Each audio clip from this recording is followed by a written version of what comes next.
सदगुरुदेव भगवान की कमल स्वरूप मुखारविंद के माध्यम से तृतीय दिवस की पावन वेला में श्रीमद् भागवत की अमृतमय कथा। जय श्री राम, जय श्री राधे।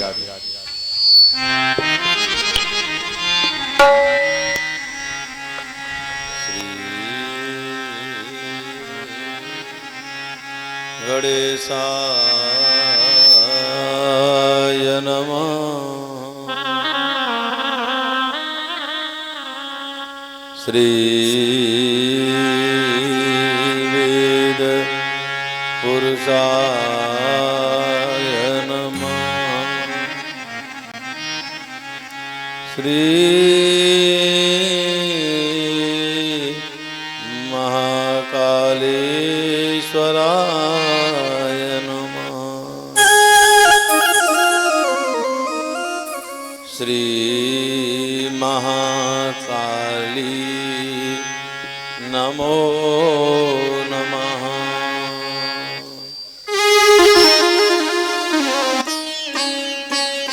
मंगलम भगवान विष्णु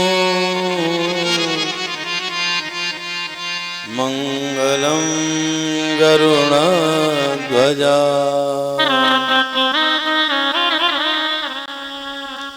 मंगलम पुंडरीकाक्षा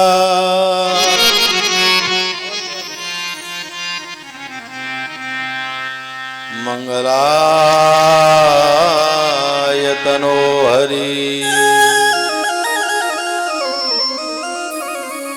कर्पूर गौरम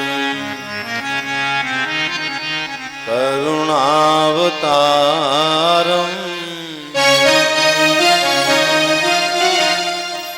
संसार सारम भुजगेंद्रहारम।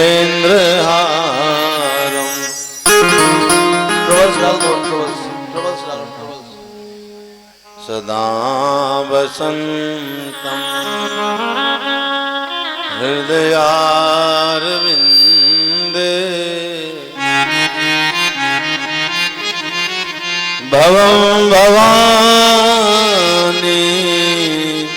सहितं नमामि। हे जयन्ती मंगला काली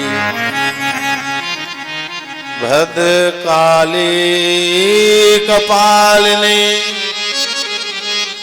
दुर्गा क्षमा शिवा धात्री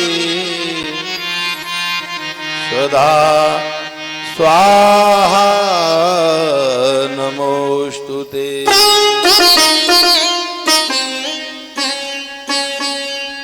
अब कथा प्रारंभ होत है। सुनो वीर हनुमान आई सुआसन लीजियो विराजियो पवन कुमार। प्रेम से बोलो श्री हनुमान जी महाराज की जय हो। श्री शंकर भोलानाथ की जय हो। काली मैया की जय हो। बाबा की जय हो। श्रीमद् भागवत महापुराण की जय हो। नमः पार्वती पते हर हर महादेव। आइए दो बार भगवान का नाम लेते हैं। पावन कथा की ओर चलते हैं। हे हरि ओम में ओम समाया है। हरि ओम में ओम समाया है। मेरा भोला जगत में आया है। हरि ओम में ओम समाया है। मेरा भोला जगत में आया है। हरि ओम में ओम समाया है। मेरा भोला जगत में आया है। हरि ओम में ओम समाया है। मेरा भोला जगत में आया